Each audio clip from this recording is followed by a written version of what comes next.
got a good little pile of shipments here. Before we take care of that, the non-anime stuff. So obviously, I got the 5th season of X-Files, continuing on my buying one season at a time. And because the 5th season is only 20 episodes, and the first movie comes in between 5th and 6th, and every season after the 5th, while having less than the first 4 is still more than the 5th, it kind of made sense to buy both of these together to get both of those, and I am caught up on that. And then I bought Game of Thrones Season 1. I've not seen it yet, so I guess I would say I'm excited, but I'm actually not particularly excited. I'm mostly curious. It seems like one of those big things that I really ought to watch, and I'm not going to watch it on my own. It's something for me and my friend who also hasn't seen it, and we're going to... Well, basically, it's something we might watch together. Obviously, you can see one anime there, but there's 3 little packages here to open up. This one is opening a bit weirdly, so we're going to get aggressive with it and just... Who cares? Get it out of there. Right?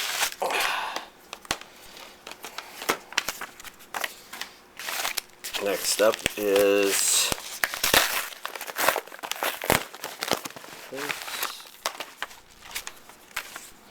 And then we've got the big package of stuff. So why don't we go in the order that they appeared, turn it upside down, and begin with Servant X Service, complete DVD set. This is an Aniplex release, 13 episodes. It actually looks very curious.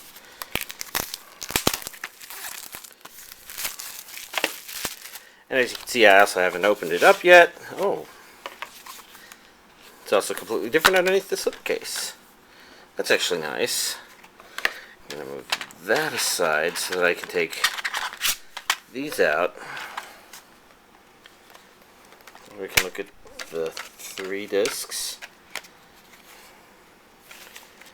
And that. So I guess the cover's reversible. Rather, the internal cover is. And we had a small pile of goodies to look through. A "We Want to Hear From You" card, a proof of purchase ID number, and then a special public documents,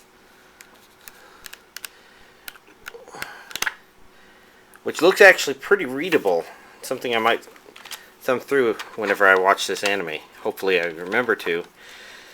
I mean, obviously I've been doing a lot of X-Files watching. Tonight, since I have already finished Season 5 and the movie, obviously I would have an opportunity to watch some anime. I just haven't... Well, no, I just know that it's probably not this. Not because that looks bad. That actually looks very interesting. But it's because... We'll get to that in a little bit. So I got this. This is an old manga. And as far as I could tell, this is actually something I didn't have. I originally thought this was maybe like an alternative version of the first volume, I think. But a friend bought a copy at a pawn shop, so I decided maybe this was actually the OVA. There's a 3-episode OVA that's an alternative telling of the Rayearth, and so it's an old DVD I could have had, but, well, didn't have, but needed to catch up on. And this one I'm like, I just discovered it. I'm going to get it before it goes into any particularly big list. So you can see this is a used copy. I didn't see any pressing need to purchase new. This is some rather sticky tape, making sure this thing is nice and sealed tight, too. But let's just keep at it, because I'm kind of curious what the inside looks like. Want to make sure everything's in working order, because I don't want these videos to have to be about, yeah, I got shipped something bad. I'd rather not get shipped anything bad. I think we'd all be happy if that happened, unless somebody's intentionally trying to scam, in which case I'm pretty sure the scammer would not be happy being caught. One nice thing about this is arriving today is it wasn't supposed to arrive until Let's see. Actually, it looks in really great condition. But yeah, it wasn't supposed to arrive until Thursday, so it made it just in time for today's update. Got some old manga videos, episode 1, 2, and 3. So that's at least consistent with the OVA. I couldn't see anything on the back to confirm it. Now that's an awesome poster.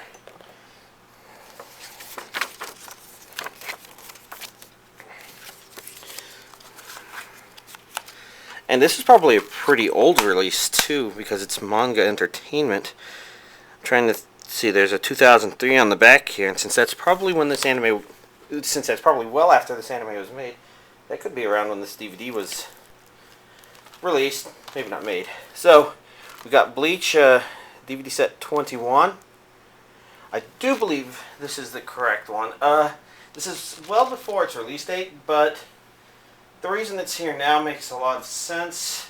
Where's my Bleach DVDs? I can't find them in my pile.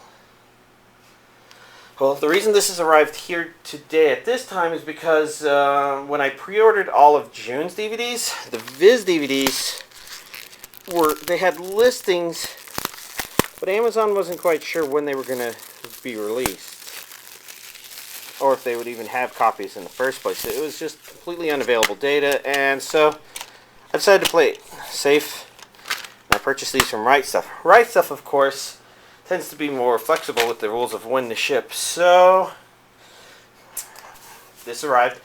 I tried to balance that by paying for standard shipping through the mail, let it take a week or something, but I guess it's slightly under a week. So we got the DVD release of Love, Chunibyo, and Other Delusions, the complete collection, 12 episode and OVA, 3-disc set. Originally this was going to be a DVD and Blu-ray release, but they canceled this Blu-ray release because they're going to work on a dub version of this.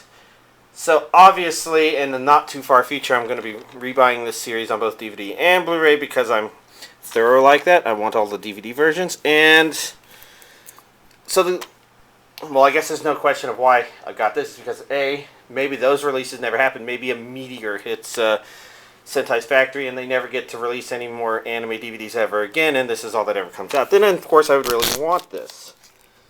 And that ignores the fact that I really want it because there's been images of it all over the internet for ages, and thus, that's why I'm not going to watch Servant X Service, is because I knew this was arriving today, and this would be a fairly high priority watch.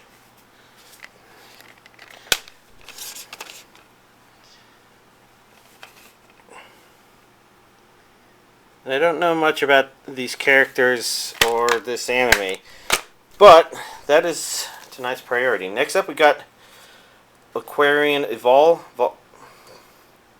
Part 2.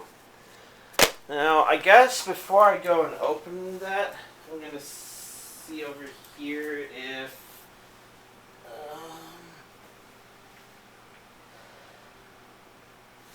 I completely forgot it was going to come today. Maybe it's not over there, because I can't help but think, oh, there it is. It's at the bottom of a rather tall pile of DVDs. So I apologize for this small delay, but I figured since this arrived, I might as well go grab Volume 1 so that we can then see them together. This also means that I can toss that slipcover so that we can open this up and take a peek on the inside. I think I'm going to hold on to this Funimation card just in case in the future. I know I kind of toss them, but I tend not to toss them if they're a company smaller than Funimation for some reason. Disc. Okay, so we've got discs 3 and disc 4s. These last two being the two Blu-ray versions, and these first two being the DVD versions. Since I'm curious about the old first volume, let's take a peek, because yeah, the first volume was just like that. I hadn't even seen these DVDs in a long time, it seems like. So now I get to add DVD or part 2 to part 1's box, and then because I keep saving these, the backs of these things, whoop, that's what the complete collection looks like. And then last but not least, we've got Moto to Love Ru, which is the second season of To Love Ru on Blu-ray. This is Region A. Now that I think about it, before I toss this, I should probably check here. This Funimation release of Aquarion Evol Volume 2 is Region A only. Seems noteworthy. And for me, the noteworthy thing about this is I've not watched the second season, but I think I want to rewatch the first season. These aren't dubbed. Yeah, they're subtitled only. So, it's just the Blu-ray, not also the DVD. And this would not only be a good excuse to watch this for the first time and rewatch the first series, but this is on the verge of the third season coming out on, I think, DVD and Blu-ray in the near future. So there we go. This is this week's anime DVD collection update, minus that, of course. Actually, a pretty good update. I mean, maybe not awesome spectacular, but it can't always be awesome spectacular. Yeah, you can see here, there's this pile of DVDs. It was back here, and that's where Aquarion Evol 2 was. Which I think it means it's one of the older piles here.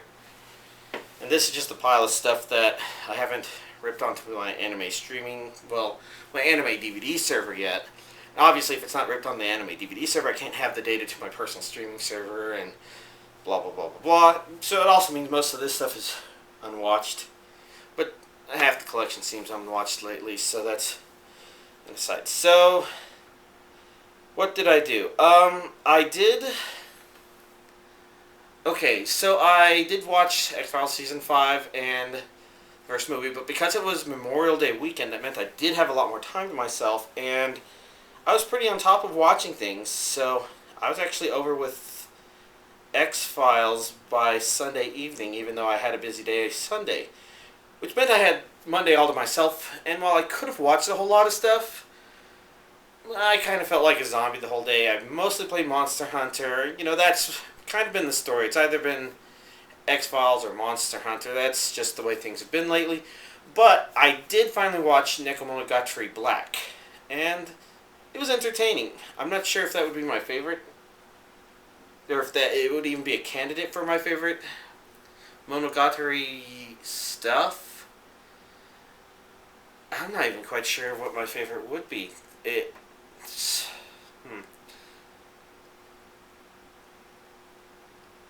So I'm not even sure why I chose to bring that up. But that aside, it was entertaining to watch. It was strange to have so much dialogue happening with a mostly naked character on the screen like that.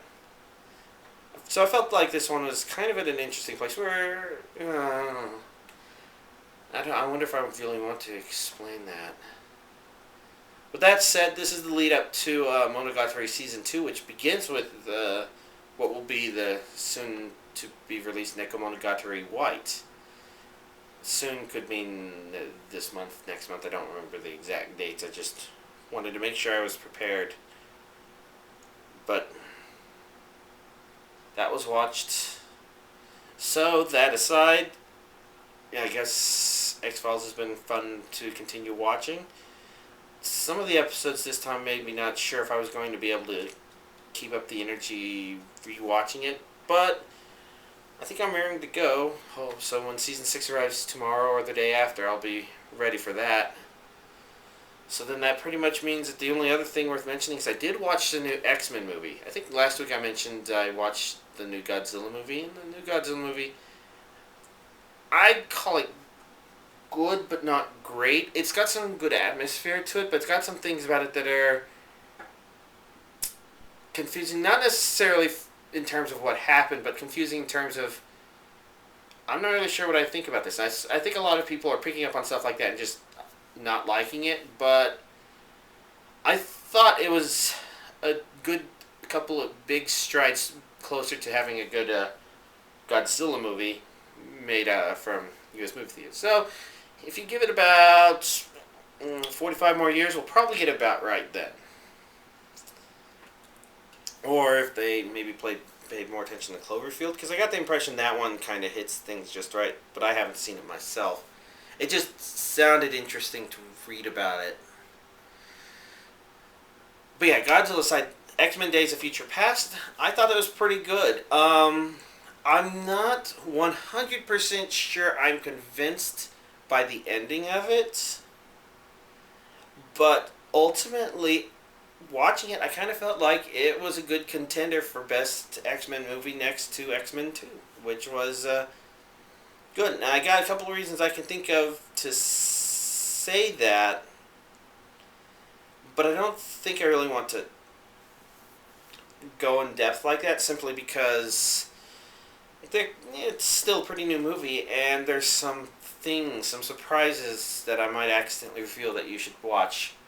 For the most part, I guess thinking about why it came out so good, it's sort of like, for me, X-Men First Class was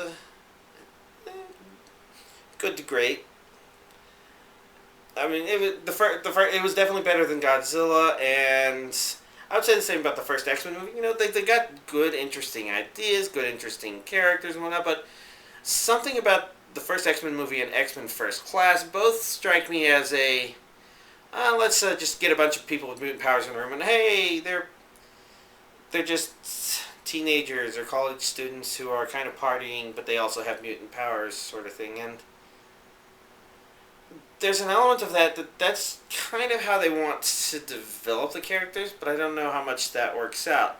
But then after X-Men, you got X-Men 2, and introducing characters isn't as important a concept, and so instead it's playing with some of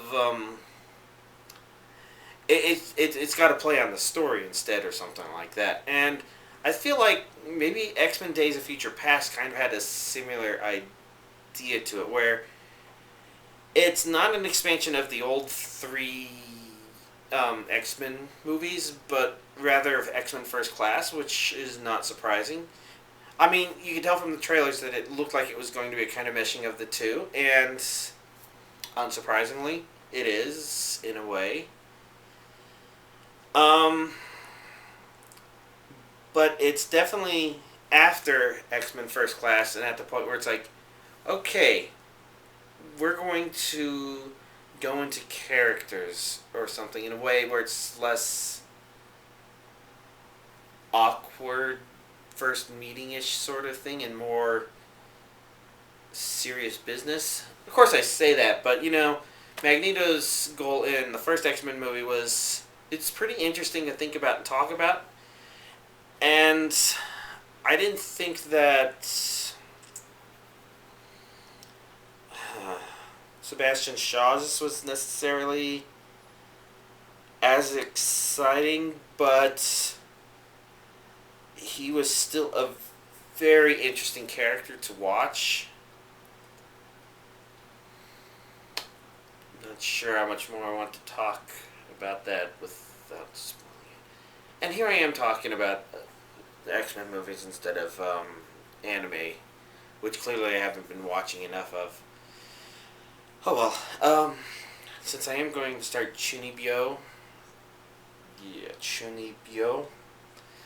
that will obviously be something I'll talk about next week, and I've already given my opinion about everything I pretty much watched this time, so that about wraps it up. Y'all have a nice evening, a nice week.